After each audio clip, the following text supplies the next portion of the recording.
원장님, 구내염이랑 구강암은 어떻게 구분할 수가 있는 거예요? 구내염이랑 구강암은 사진을 몇 개를 좀 보다 보면은 확연하게 이놈 좀 이상하구나, 내가 봤던 애들이구나. 구내염의 특징은 일단은 밋밋합니다. 그 다음에 딱 보면은 이거 구내염이다, 내가 보던 거다, 이런 느낌이 들어요. 사진 몇 개를 일단 좀 볼게요.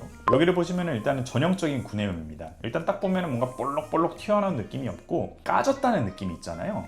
우리 찰과상 입은 것처럼 이쪽에 이제 밋밋하게 하얀색으로 구내염이 있는 부분이 있고요. 그리고 여기 주변으로는 홍반이 있으니까 빨긋빨긋하죠. 전형적인 구내염. 여기도 마찬가지입니다. 혀에도 생길 수가 있죠. 혀도 찰과상 입은 것처럼 하얗고 주변은 빨갛고 밋밋하고 여러분들이 이제 보시던 구내염. 근데 여기를 보게 되면은 누가 봐도 이상해요. 이거 뭔가 좀 꼽힌 듯한, 버섯이 피고 있는 듯한 독버섯 같이 밋밋하지가 않죠. 블룩블룩하죠. 색깔도 이상하고요. 그 다음에 일반적으로 구내염이 생기는 부위가 아니기도 합니다. 이것도 이상해요. 하얀색, 울퉁불퉁, 밋밋하게 이렇게 동그랗게 나 있는 느낌이 아니죠. 이런 것들을 봤을 때 우리가 확실하게 이게 구내염이다, 구강암이다, 겉으로 보기에도 구분하기가 몇 번 보다 보면 좀 쉽습니다. 구강암 같은 경우에는 통증이 좀 느껴지는 편인가요? 구강암 같은 경우에는 통증이 느껴지는 경우도 있습니다. 왜냐하면 이제 이런 것들이 신경 조직을 자극을 하는 경우에는 통증으로 다가올 수가 있죠. 근데 구내염도 통증 있잖아요.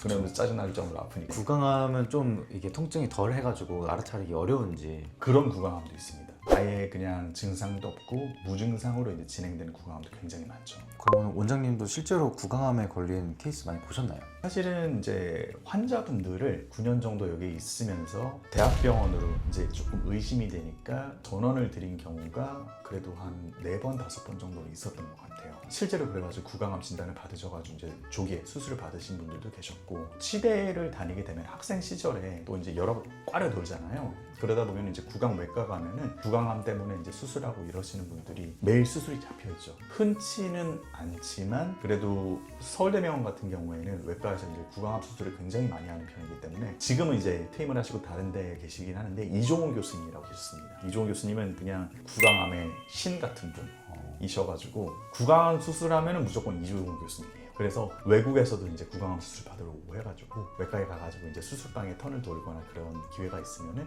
구강암 수술이 잡혀 있는 거를 매번 볼 수 있었어요. 이게 1기, 2기 막 이런 식으로 있잖아요. 1기 정도가 되면은 구내염처럼 보이는 정도이고 막 이런 식으로 나눠져 있나요? 그것도 경우에 따라 달라요.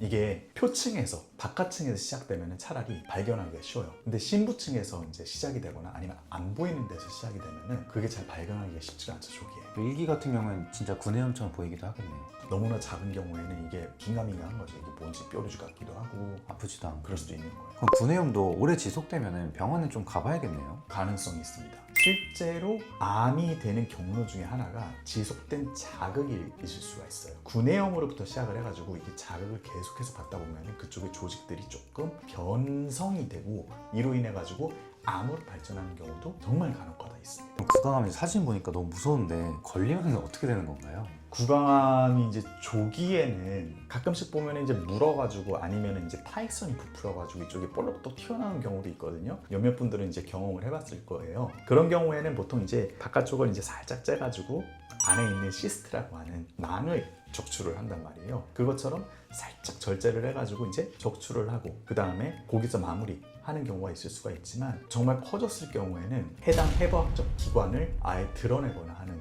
대수술로 커질 수가 있죠. 소수술로 제거를 할 수 있는 구강암이 있는 반면에 전신만취하고 대수술로 가야 되는 구강암도 굉장히 많죠.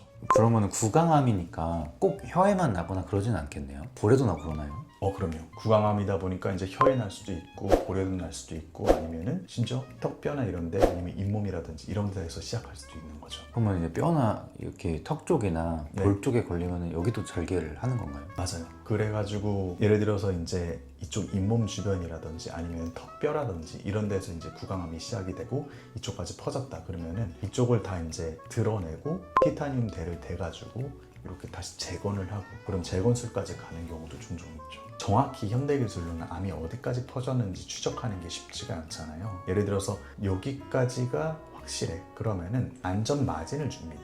경우에 따라 가지고는 다르지만 안전마진을 이제 적당히 주고 그만큼을 이제 그 기관을 도려내는 거죠. 그러면 결국에는 그만큼을 회복을 해줘야 될 거 아닙니까? 지지를 받을 수 있는 모양을 재건해 주는 게 중요하니까 우리 몸이랑 이물 반응을 가장 일으키지 않는 티타늄 지지대로 이쪽을 다시 재건술을 해주는 거죠. 그러면은 이 구강암에 걸리는 원인은 어떤 것들이 좀 있나요? 아까 전에 말씀드린 것처럼 이제 지속적인 자극 이런 것들이 조금씩 이제 구강암으로 발전할 수 있는 원인 중에 하나인데, 좀 맞지 않는 틀이 오래 끼면은 아픈 거를 떠나가지고 이게 구강암의 원인이 될 수도 있어요. 그 정도로 이제 되게 뭐만 하면은 막 구강암으로 되고, 되게 원인이 여러 가지입니다. 술, 담배 한 번도 안 했는데 그냥 구강암이 걸리시는 분들도 있고, 진짜 운이고 유전인 것도 굉장히 큰 거죠. 아까 전에 말씀드린 것처럼 술, 담배 당연히 구강암의 하나의 원인이 될 수가 있고요. 아니면 미국 같은 경우에는, 우리나라에서는 제가 이게 불법인 건지 뭔지는 모르겠는데 입담배 같은 거 있잖아요. 입에 이렇게 혀 밑에나 이런 데 넣어가지고 이제 다 씹는 담배 같은 거, 그런 것들이 미국에는 되게 많아요. 그래서 그게 이제 구강암의 이제 굉장히 큰 원인 중에 하나가 되기도 해요. 그 담배 꽉에도 보면은 구강암 사진 막 이제 붙여놓고 그렇잖아요. 아, 그죠, 맞죠. 흡연이 진짜 구강암에 안 좋긴 한가 보네요.